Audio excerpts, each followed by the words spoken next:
Do you want to speak Mandarin fluently no matter what your level is? Use the 4-3-2 technique to build confidence and flow.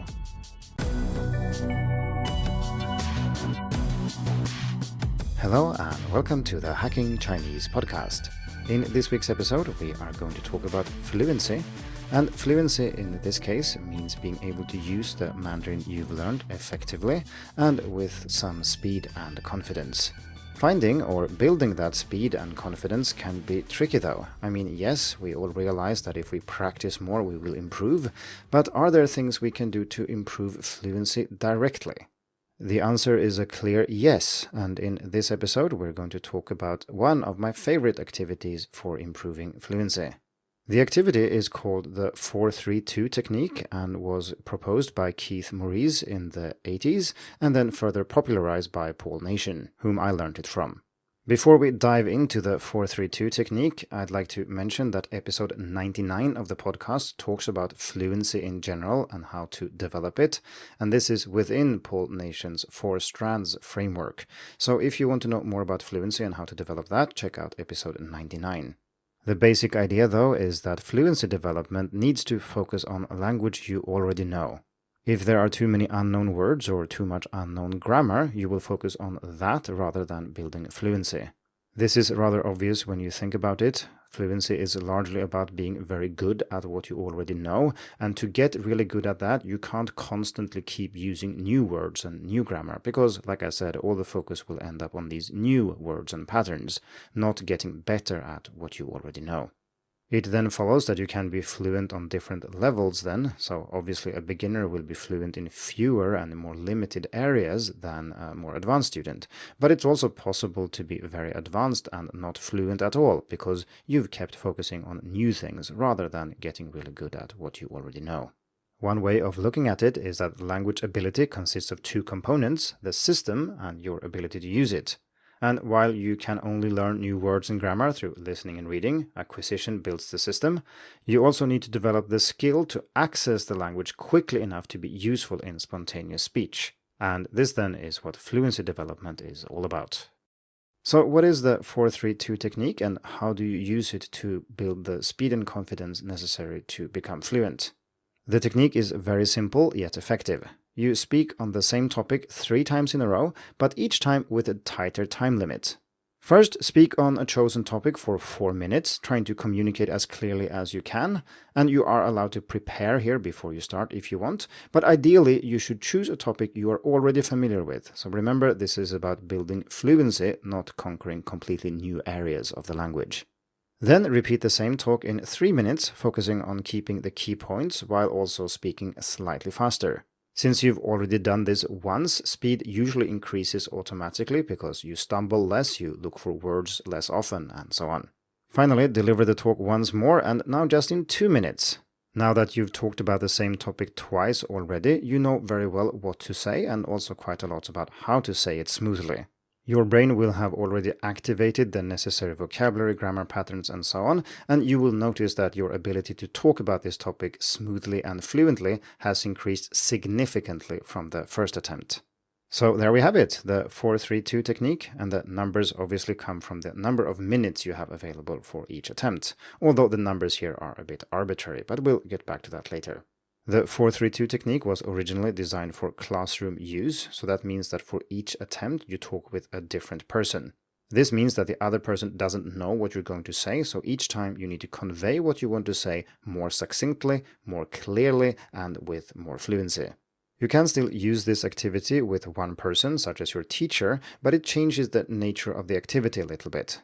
The second and third time you talk about your topic, your tutor will already know what you're trying to say, which means that this is not really meaning-focused anymore, but I've used the activity with individual students many times and it works quite well. Next, let's talk about some things you should keep in mind when using the 4-3-2 technique to practice your Mandarin.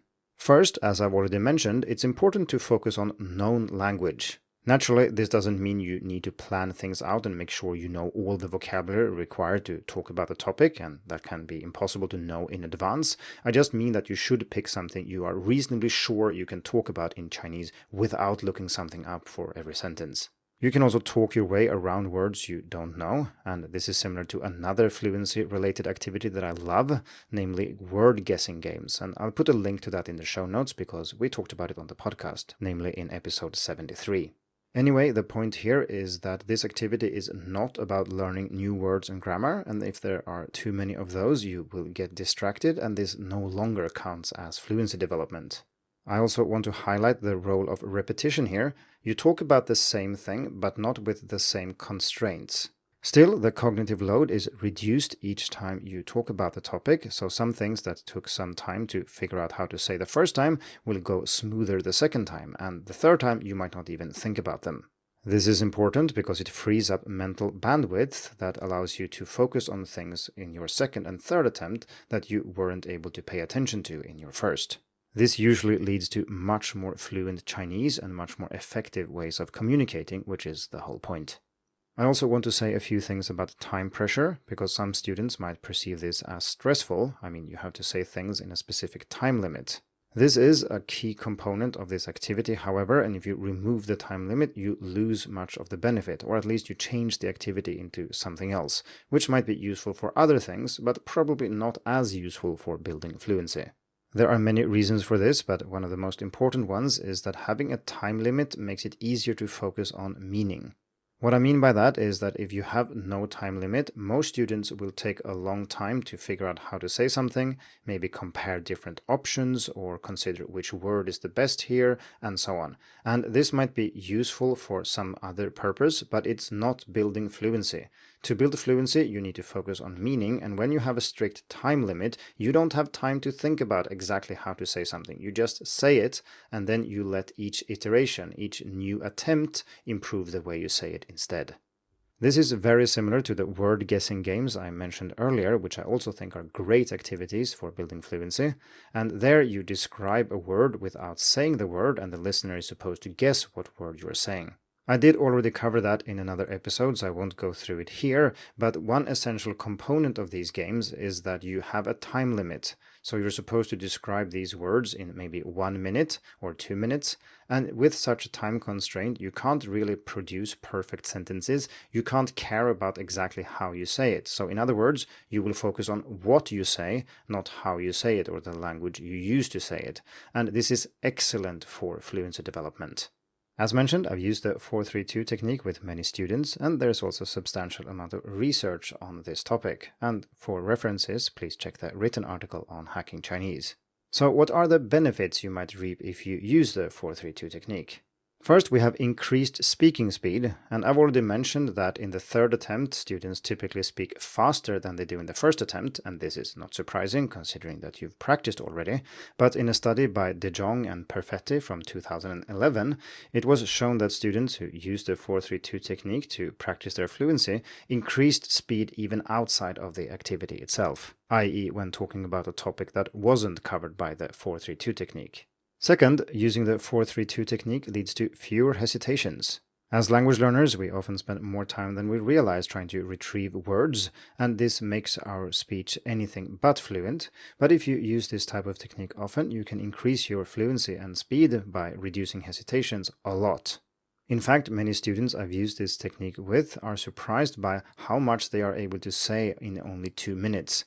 Because the first time they try, they hesitate so much that in 4 minutes they might not even be able to finish what they're trying to say. But then in the third attempt, they're able to say more than they did in the first one, even though they only have half as much time available. Third, using this activity builds confidence. We can think of fluency as a coin, and we have speed of retrieval and automaticity that we talked about already on one side, and then we have the emotional, affective factors on the other side. If you use the 4-3-2 technique often and cycle through different topics, you will find that when you need to talk about these topics in real life, outside practice situations, you will be much more confident. You will know that you can do this, and you will know that you can communicate effectively. Naturally, you can't cover every topic you might encounter in real life in a practice situation, but using this type of activity still builds confidence in your ability to use Mandarin to communicate effectively. Finally, the 4-3-2 technique might improve accuracy. This is quite interesting because the activity itself is explicitly not about language forms, so say how grammar works or how words are pronounced and things like that, but in several studies, such as one by Arevert and Nation 1991 and Arab 2016, suggest that repeated retellings also enhance grammar accuracy. So even if students are not explicitly focusing on improving their grammar or refining their language between retellings, because that's, like I said, explicitly not what this activity is about, it turns out that they still do this automatically without thinking about it. I can only speculate why this is the case, but I think it's related to the cognitive resources I mentioned earlier. So each attempt frees up cognitive resources that you can use to get closer to your theoretical best performance. I think this is best thought of as a positive side effect. As I've said many times now, the goal here is communication. It is to focus on meaning. So don't deliberately try to improve your pronunciation or maybe your grammar. Let that emerge naturally. If you really want to use this activity to improve accuracy, don't do that while you are talking about the topic. Do it afterwards. Or maybe you can ask your teacher for one thing to keep in mind for your next attempt, but otherwise try to stick to communication and trying to say something interesting in Chinese. Another option is to do the activity as I've described it in this podcast episode, but then add a form-focused section at the end. Maybe you can repeat the 2-minute version after you've received some feedback from someone. You can also record yourself and review it later, either yourself or with a tutor. Next up, I want to talk about some interesting variants of the 4-3-2 technique, such as the 3-2-1, 3-3-3, and marketplace. You can adjust these based on your situation, your goals, and your level, so I will just describe these variants briefly here. First, instead of 4-3-2, we have 3-2-1. There's nothing magical about the numbers 4-3-2. You can use 3-2-1 or maybe 5-4-3. 3-2-1 is considerably faster, but this activity also feels quite different from the original because the final attempt is only 1/3 the length of the first, rather than half as in 4-3-2. Still, I think it's a good idea to experiment. If you think that 4 minutes really is too rushed, or that you talk about something more limited that you don't need 4 minutes to cover, well, then you can just adjust the times. But remember, having time limits is important, and speaking faster or communicating faster is part of the point. Next up, we have a variant where you ignore that point and do 3-3-3 or say 4-4-4 or something else, i.e. you repeat the same thing with the same time constraint each time. This is great if you're practicing for a presentation or something like that, and it's also what happens naturally when you, say, introduce yourself a large number of times, although you rarely do that with a specific time limit. The final variant we're going to talk about is called marketplace. And this doesn't use a time constraint either, or I mean, you could use one, but it's not the point here. Instead, you're trying to sell something, so you're essentially repeating the same sales pitch over and over to different people, and that is in essence the same as the previous variant. Maybe you're trying to sell the latest smartphone, or maybe a trip to the Great Wall, or something else. In a classroom, you can set this up as a marketplace, so you have stalls where people try to sell something, and the listeners then move around, and the speakers need to repeat their pitch to each person. Naturally, the more you do this, the better you will get at it, so you get the repeated benefits of the 4-3-2, and you also get more and more effective and efficient when you talk about your topic. In theory, you could also reverse this and actually try to buy something, which is something I've done. So for example, you go to different stores and talk about, say, computer monitors with the staff there, and you ask exactly the same question many times in different stores, and gradually you will build your fluency, both when it comes to asking these questions and talking about the topic, but also when it comes to understanding what people say. So this type of marketplace is not limited to a classroom. You can do it in a real marketplace in the real world too.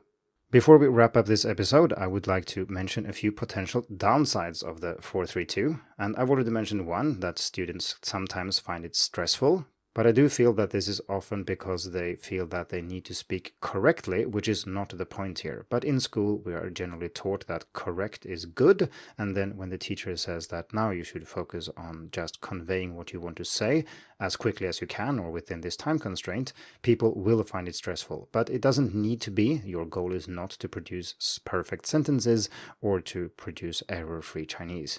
I also think that having a time limit increases motivation, and if you then also cycle topics often, this activity rarely feels boring and you can use it repeatedly without lessons feeling like they are similar to each other. Another downside is that I do think that this activity really works best when you have 3 different people to talk to, so each retelling of your topic is to a different person, because then you really need to care about what you say and how you convey these things in Mandarin. If you speak to the same person each time, they know what you're going to say the second and third time, and so the pressure on you to say things clearly and communicate with them, the focus on meaning, is partly lost. However, as I also mentioned earlier, I've used this with individual students many times and the activity still works fine. So if you want to boost your fluency in spoken Mandarin, next time you have the opportunity, try out the 4-3-2 technique. Before long, you will be speaking Mandarin more smoothly, clearly and confidently than ever before. Thank you for tuning in to the Hacking Chinese podcast. If you like this episode, please share it. More information and inspiration about learning and teaching Chinese can be found at hackingchinese.com. See you in the next episode, and until then, good luck with your studies.